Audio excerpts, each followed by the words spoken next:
I want to ask you, over that 36-year career, was there a time period or something specific that happened to you, around you, that you were affected by, where logistics or sustainment, depending how you want to categorize it, something that shaped how you think about operational readiness? What occurred around you that made you focus on logistics and understand and appreciate the importance of it?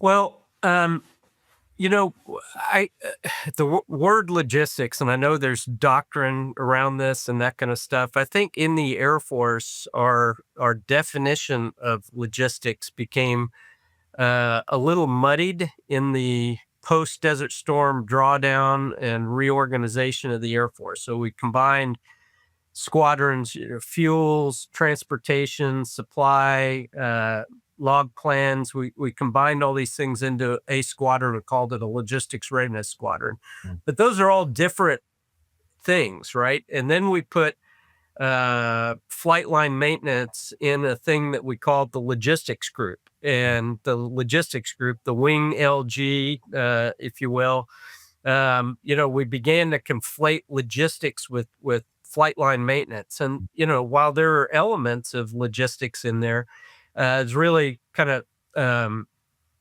uh, two different things. Mm. And I think, one of the early, I mean, it's almost an, no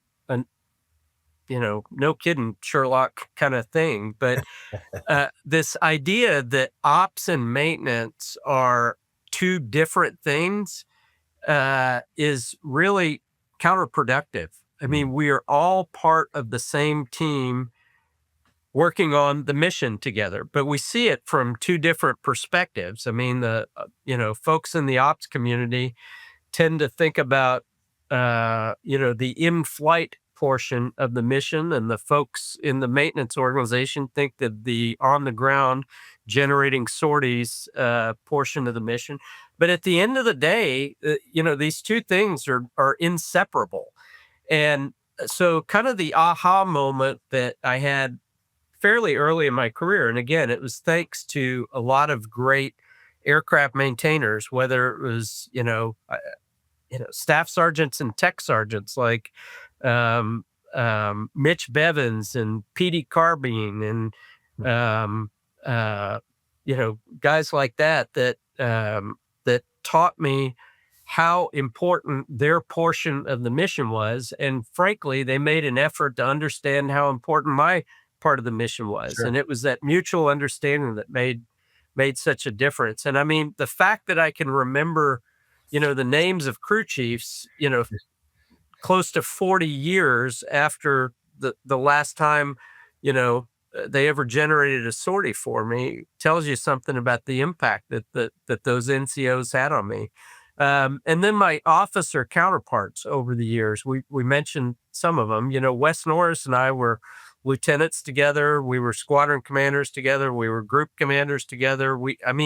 Wes and I spent an entire career together. I learned so much from him. He's a great guy. Great guy. Yeah, he is. He is. But there are just so many Mm. great guys, and the thing that distinguishes so many of these folks. You mentioned Renee Leone and Mm. JB Beckett, and Mhm. I told you Rob Miglianico was another one. I mean, some of these officers that I grew up with and worked with, what the thing that was common to all of them was this sense of inseparable teamwork that Yeah. we had along the way. It wasn't ops versus maintenance.